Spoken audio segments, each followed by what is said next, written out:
Molt bon dia. Avui tinc l'honor de presentar el 5è programa i últim de la sèrie de Societat Civil Catalana. Pregunta al candidat, en aquest cas candidata, per les properes eleccions municipals del 28 de maig.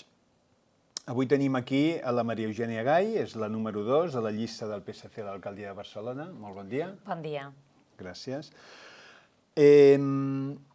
Aquesta és la segona edició de Pregunta al teu candidat, ja que vam fer una l'any 2019, va estar aquí el Jaume Collboni pel partit, i ho fem els partits constitucionalistes que vulguin participar. Repeteixo que avui és l'última d'aquesta edició. I volem donar l'oportunitat als partits perquè expliquin quin és el seu programa, quines són les seves propostes si arriben al govern, i també volem, al mateix temps, volem donar l'oportunitat a la nostra àmplia base de dades, de milers de simpatitzants, perquè facin la pregunta a la seva candidata. I això és el que anem a fer. Com que tenim el temps ajustat, passem tot seguit a fer les preguntes que plantegen els simpatitzants. Al final, María Eugenia dispondrá de un minuto dirigiéndose a la cámara para poder proyectar, explicar lo que considere más adecuado o si quiere incidir en alguna cosa o nos hemos dejado alguna. Muy bien. María Eugenia Gai Rossell es jurista, especialista en Derecho Procesal Civil. Entre 2017 y 2022 fue decana del Ilustre Colegio de la Abogacía de Barcelona. Deja el cargo anterior al ser nombrada delegada del Gobierno en Cataluña, cargo que ha ocupado hasta hace unas semanas al ser propuesta por Jaume Collboni como número 2 de la candidatura del PSC a la alcaldía de Barcelona. Figura en la candidatura del PSC a las municipales en calidad de independiente. En julio de 2019 recibió el premio Mujer Jurista del Año convocado por el portal jurídico Lawyer Press News. Y también recibió la medalla de honor que otorga la World Jurist Association en 2021. Muy bien, María Eugenia, empezamos con temas genéricos que nos han planteado los simpatizantes. En primer lugar, algunas declaraciones de la candidatura de Jaume Collboni, pues ha hablado que la guerra contra el coche es un error. Mucha movilidad individual en Barcelona no tiene alternativa. ¿Cómo? Esto es lo que ha expuesto Collboni y su equipo, que la guerra contra el coche es un error. Hombre, efectivamente, yo creo que es importante tener en cuenta que muchas familias en estos momentos y personas no pueden prescindir del vehículo para desplazarse, bien porque sus lugares de trabajo o acceso a los colegios de sus hijos y viviendas pues no tiene una conectividad buena para eso poderse desplazar de una manera ágil y efectiva, y por lo tanto, aun a pesar de que efectivamente tenemos que potenciar el transporte público, en tanto es importante reducir las emisiones de CO2 y por lo tanto contribuir a la sostenibilidad y al medio ambiente, pero sin tampoco perder de vista la importancia que tiene el vehículo propio para muchas familias. Por lo tanto, esta política que se ha llevado a cabo en cierto modo por Ada Colau en relación a que efectivamente se ha producido esta prohibición de circulación por determinadas zonas de la ciudad es algo que se quiere revertir y se quiere apostar por intentar ser conscientes de la importancia de aplicar políticas que puedan también conciliar todos los intereses. Muy bien, fantástico. También el equipo de Collboni ha lanzado propuestas alternativas a la superilla de Colau. Es el momento de parar y digerir, ha dicho el equipo. ¿Qué nos tienes que comentar, María Eugenia, al respecto? Efectivamente, ¿no? El parar, analizar, valorar el impacto de la política pública que se ha realizado y que se ha llevado a cabo y ver si ha servido para el objetivo por el cual fue adaptada. Yo creo, en este caso, que no es precisamente una política útil, eficaz y efectiva. Se ha producido estas superillas de una manera precipitada, en el que yo creo que ha sido más una imposición dogmática de la señora Ada Colau y que, sin duda, tampoco va a contribuir para el fin en el cual fue adoptada. los vehículos que circulaban por la calle Consell circularán por la calle Valencia. Todo lo que tú ahorras de tráfico en esa zona la van a tener la zona de Valencia y los vecinos de la calle Valencia. Obviamente, la accesibilidad de las personas que viven en la calle Consell también se verá más limitada, la zona de carga y descarga. Por lo tanto, yo creo que no solo esta, sino que a lo largo de este gobierno de Ada Colau se ha tomado medidas que no se han ajustado a lo que yo entiendo que ha de ser el buen gobierno, que es precisamente medir el impacto de estas medidas que se van adoptando. Dicho esto, la propuesta de Jaume Collboni es precisamente optar por los espacios de interior de ella como espacios verdes que den pulmón a la ciudad y que por lo tanto también apostemos por una ciudad sostenible. La pacificación de las calles es algo que se ha venido haciendo a lo largo de toda la etapa también socialista de Barcelona, Portal de l'Àngel, la Vila de Gràcia, la Avinguda Mistral.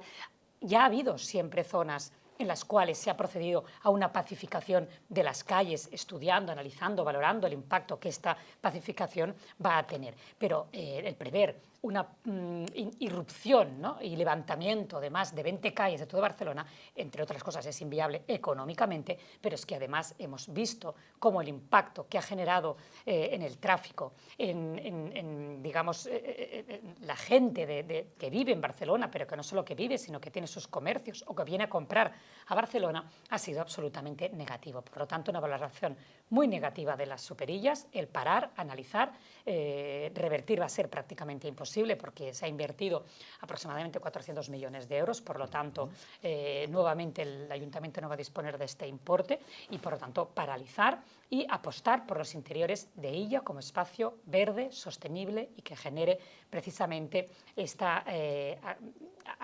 espacio que es tan necesario también para la ciudadanía verde y sostenible. Perfecto. Bueno, y en esta línea también, un poco con esta iniciativa en el ámbito del Plan Cerdà, ¿no?, de alguna manera de recuperar los interiores de la illa, de las illas, el equipo de Collboni también ha prometido, ahora que hemos visto desde el gobierno pues tantas propuestas de pisos para el futuro, para gente necesitada o menos, clase media, etc. Collboni ha prometido 25.000 pisos públicos y derogará la obligatoriedad del 30% de viviendas sociales. Un poco también te planteo la política de vivienda para Barcelona.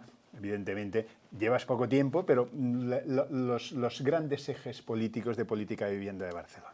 Sí, yo creo que efectivamente tenemos un reto importantísimo, no solo en Barcelona, sino como país, que es precisamente el derecho a la vivienda. Yo creo que ha sido un fracaso la política de la señora Colau, que además accedió prometiendo, ¿no?, sobre todo pues, el acceso a la vivienda y protegiendo supuestamente a las clases vulnerables y necesitadas para poderles facilitar una vivienda. Pues bien, esta política ha sido un auténtico fracaso. Dicho esto, creo que es muy importante focalizar dónde está el problema, ¿no?, este aumento de los precios de los alquileres que está expulsando a los jóvenes de Barcelona y que tienen que buscar alternativas habitacionales en el área metropolitana, pero luego también la falta de vivienda pública. Esto hemos de tener en cuenta que es muy importante partir de la base de que es una competencia de la Generalitat de Cataluña, que ha construido a lo largo de los últimos 4 años 0 viviendas en Barcelona de alquiler público. Por lo tanto, lo importante también tener presente, ¿no?, quién tiene la competencia y cómo deben ejercerse. Pero a pesar de todo ello, el Ayuntamiento de Barcelona, cuando esté, que estará liderado por Jaume Collboni, pues pretende efectivamente crear 25.000 viviendas nuevas. Esto significa que hay 3 áreas localizadas en estos momentos, que son la Sagrera al Bon Pastor, en que además habrá una conectividad con el acceso ferroviario a la ciudad importantísimo, que además el Gobierno de España ha invertido precisamente para poder reformar la Sagrera y Bon Pastor. Luego tenemos la zona del 22 Arroba, en la que además todas estas zonas, además de crear vivienda nueva, se va a generar también metros cuadrados para la creación de empresas, crecimiento económico, atracción de innovación y de inversión.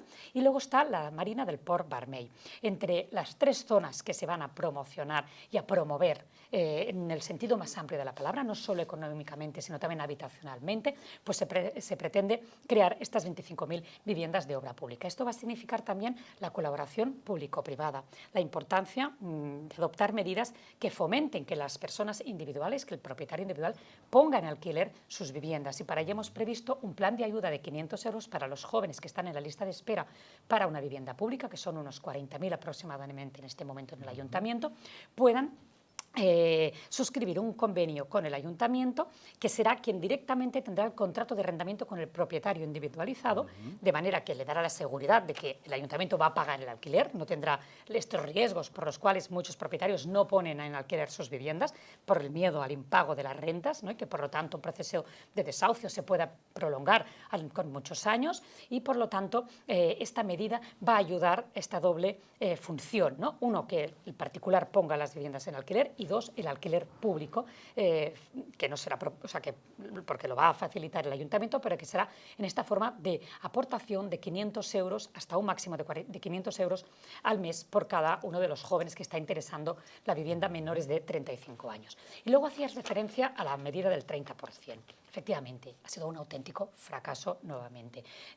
Las viviendas que se han construido desde que se puso esta vivienda de dedicar el 30% de la obra nueva a vivienda del alquiler social han sido 54 viviendas en una ciudad con más de 1.500.000 habitantes. 54 viviendas. Nuevamente me remito a lo que supone el buen gobierno. Analizar si las medidas, las políticas públicas que estamos adoptando van a servir para el objetivo para el cual fueron adoptadas. Nuevamente, no han servido en absoluto esta medida para el objetivo por el cual fue creado, que fue precisamente facilitar el derecho a la vivienda.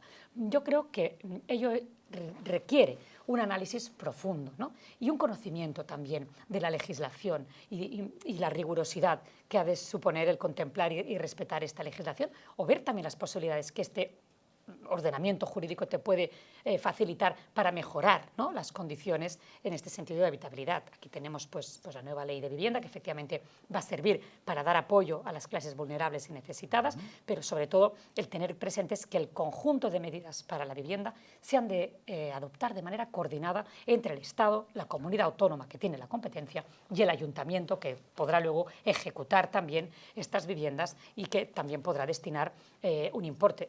Quiero recordar aquí también que el Gobierno de España suscribió un convenio con el Ayuntamiento de Barcelona con 71 millones de euros para vivienda pública, en el momento en el que estaba el ministro Ábalos. Yo creo que es importante que puedan ya empezar a construirse, pero cuando tú, ¿no?, el hablar con los privados te produce urticaria, pues tienes un problema, porque te va a impedir progresar, te va a impedir tener crecimiento económico, te va a impedir ver progresar la ciudad, crear ocupación de calidad y, por lo tanto, proceder a aquello que es tan importante para el gobierno socialista, que es la redistribución de la riqueza, la lucha contra las desigualdades, ¿no? Esto solo se va a conseguir si somos capaces de favorecer el crecimiento económico, y para ello la colaboración público-privada, como decía, resulta fundamental.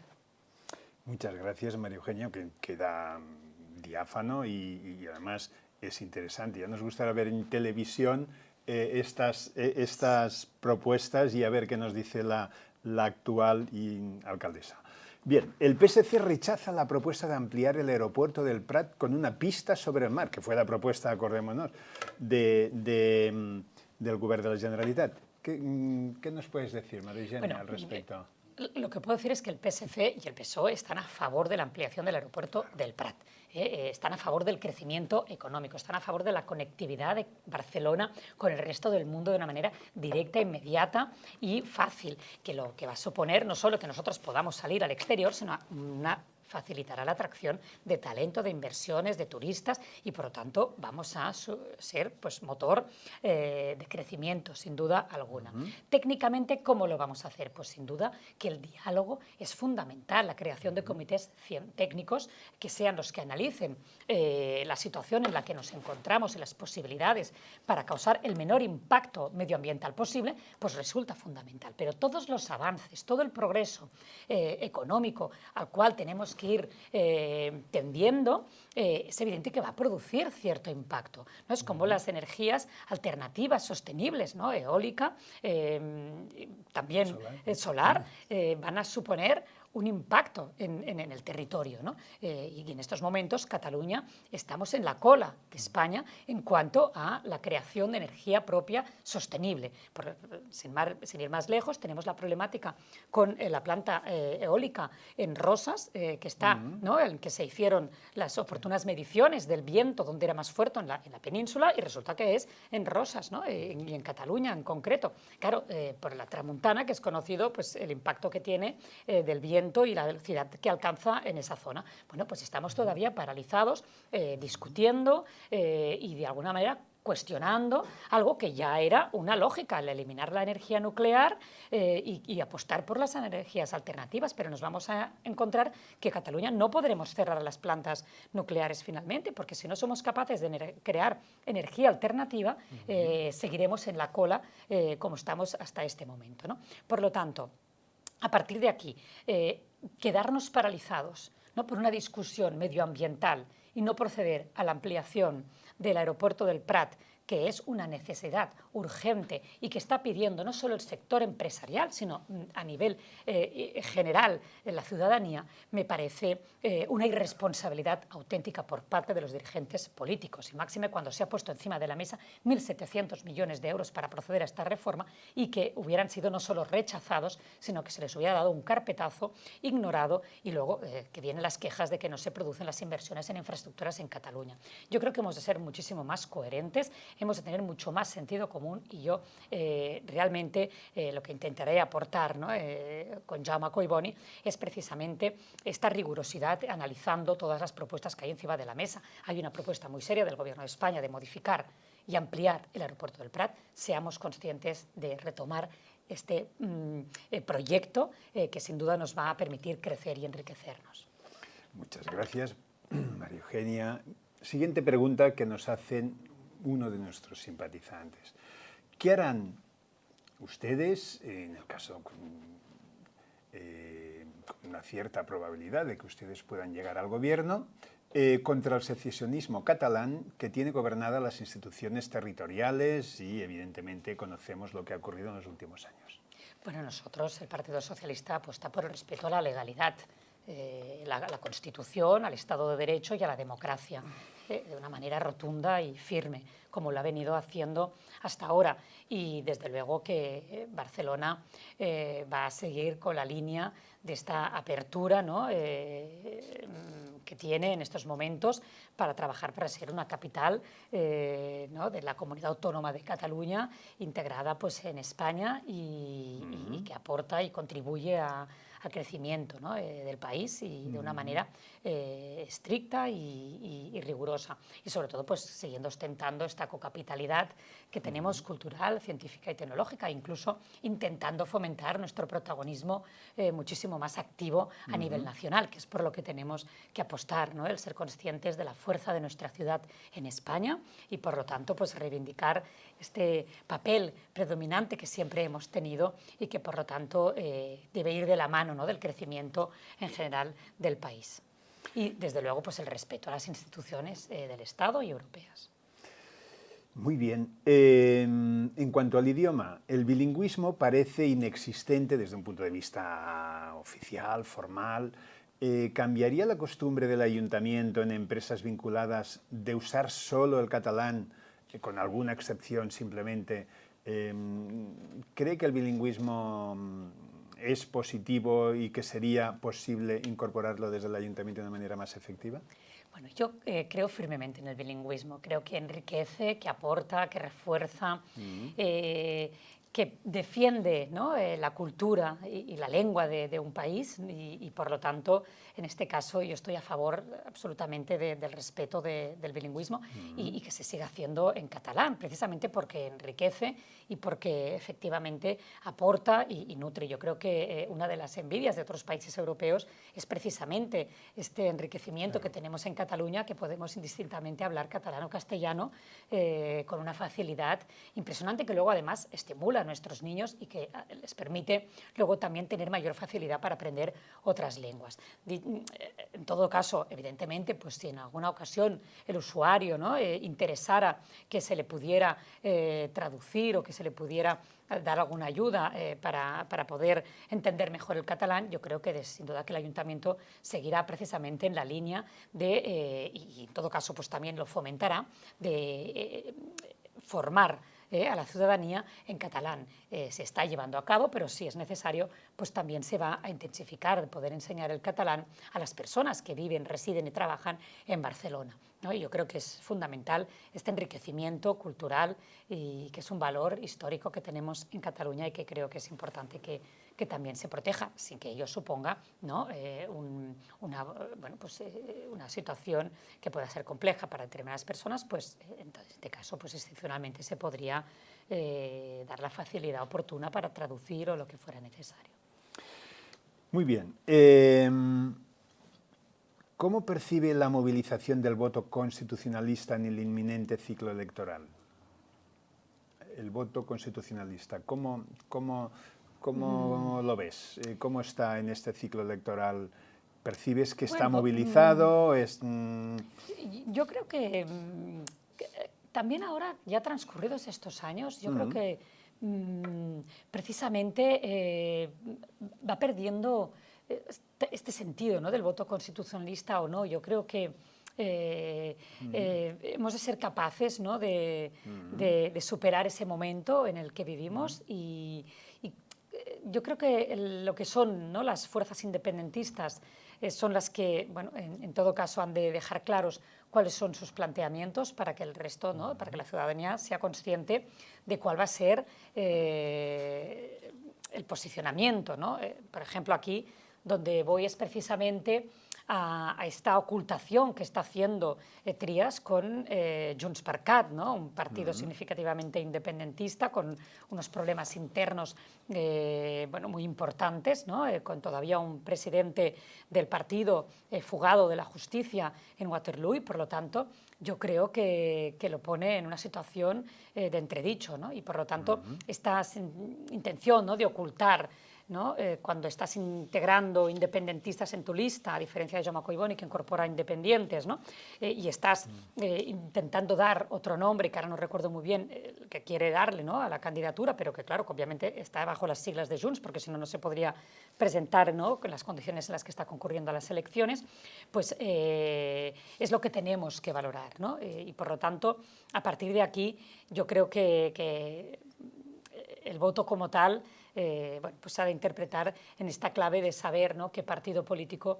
estás tú dando tu confianza, ¿no?, si está generando o va a ser generador de estabilidad, de seguridad jurídica, si va a promover o va a ayudar a que vuelvan las empresas que se marcharon durante el proceso, si va a respetar las instituciones o no, también va a ser de los que se esconde cuando viene el jefe de Estado, cuando viene, en este sentido, pues si van a ser de los que van a respetar las instituciones también europeas, que venga un presidente francés y vamos a respetarle o vamos a mandar a nuestra gente a silbar a la Plaza de España. Es decir, yo creo que esto es lo que tiene que valorar la gente, no dejarse engañar nuevamente, ¿no? Hay dos partidos que van a poner la ciudad al servicio del independentismo y esto es una realidad. Y aquí es donde los votantes, todos en nuestro conjunto, sin diferenciar, yo creo que todos en nuestro conjunto hemos de ser conscientes de esta realidad, ¿no? Y qué futuro queremos para Cataluña. Y esto es lo más importante. Muy bien. Más preguntas de nuestros simpatizantes. Quina és la seva opinió, una pregunta, quina és la seva opinió en la possible creació d'una policia metropolitana que uneixi els cossos locals de nombrosos municipis de la ciutat de Barcelona i del seu entorn? Bueno, jo crec... No, bé, clar, la competència de la seguretat ciutadana és dels Mossos d'Esquadra i ells actuen de manera conjunta, coordinada i en cooperació amb tots els cossos i cossos de seguretat de les administracions locals, de l'administració de l'Estat, com és la Policia Nacional i la Guàrdia Civil, i, per tant, aquesta coordinació que es manté tan intensa, doncs, efectivament, està produint els seus resultats positius i així s'ha de seguir i així s'ha de treballar. Per tant, el que sí que és evident és que s'ha de reforçar la seguretat de Barcelona. En els últims temps s'han incorporat 1.000 agents de la Guàrdia Urbana allà, en aquests moments, i darrerament, amb el pacte pels pressupostos de la Generalitat, que va fer Salvador Illa amb Esquerra Republicana, va instar i va condicionar-los a que s'aportessin 600 agents dels Mossos d'Esquadra de més a la ciutat de Barcelona i que, per tant, veurem aquest desplegament en els propers dies, si no estan ja en aquests moments desplegats. Però el més important, doncs, també potser en relació a aquesta pregunta, crec que també és molt important que concebem Barcelona des d'aquesta perspectiva metropolitana, no? Aquesta capacitat que tenim de poder ser molt més forts i més robustos, protegint-nos d'una manera coordinada amb l'àrea metropolitana de Barcelona. I per tant, doncs sí que en relació a aquesta pregunta, que també està ben formulada, que tots els serveis públics, efectivament, s'han de contemplar des d'una Barcelona amb una àrea metropolitana també molt forta i, per tant, la seguretat també seria un d'ells. Molt bé. Los rótulos de los establecimientos públicos están escritos también solo en catalán bajo amenaza de multa si no es así. ¿Piensan cambiar la normativa de manera que sea la propiedad la que decida escoger el idioma en el que lo escribe? ¿O que sea obligatorio para todos escribirlos en los dos idiomas? ¿Qué opináis? Bueno, yo creo que en este caso, no sé, bueno, yo creo que es una discusión que no enriquece, ¿no? Esta, de los rótulos de los establecimientos. En todo caso, desde luego que sí hay momentos en los cuales pues, la obligatoriedad no es en este sentido estricta por lo tanto, yo creo que no ha de ser un motivo de discusión. De discusión. En la presente legislatura, bueno, esto ya lo has comentado antes, otra pregunta, pero inciden en la siguiente, como nos quedan pocos minutos, sigue con el tema de la circulación, por lo tanto vamos a evitar esta pregunta. Y nos faltan unos 5 minutitos, tendremos el minuto final. La competencia de educación está en la Generalitat y el Ministerio de Educación, pero los ayuntamientos también tienen un margen de acción a través de las oficinas municipales de escolarización y de los talleres en centros cívicos. ¿Qué medidas promoverán a través de ellos para garantizar la igualdad de derechos lingüísticos en los alumnos hispanohablantes y catalanohablantes? Bueno, yo creo que efectivamente también se ha pronunciado en este sentido el Tribunal Superior de Justicia de Cataluña. Hay una parte, ¿no? Proporcional en la que se asegura que todos los alumnos y todos los chicos, chicas universitarios pues salgan con unos conocimientos de ambas lenguas iguales. Mire, yo sí quiero, porque como es la tercera pregunta relacionada, ¿no? Yo creo que la lengua no nos tiene que confrontar. Y aquí también un determinado sector de la población tiene que hacer un ejercicio de convivencia y de paz social, porque la lengua no puede ser un motivo de confrontación. Nuestros niños en Cataluña hablan y escriben igual de bien el catalán que el castellano cuando acaban la selectividad. Mire, yo, estando de delegada al Gobierno, le dije a la directora general de Inspección en ese momento, deme las medias de las notas de las pruebas de literatura catalana y la castellana. Digo, vamos a ver realmente en qué nivel están nuestros jóvenes que se examinan de la SPAU, tanto en centros públicos como privados, y qué nivel, y ver también incluso la diferenciación entre los privados, los concertados y los públicos. Vayamos a hacer un estudio. Bueno, pues la nota media era exactamente la misma, y la misma que el resto de España en la lengua castellana. Por lo tanto, esta falacia, yo es que, de verdad, decir que los niños en Cataluña no están aprendiendo castellano, tengo 4 hijos, los 4 han estado escolarizados, algunos en colegios diferentes. O sea, no lo he visto en la vida, ni un solo niño que acabe el bachillerato y que no hable catalán y castellano.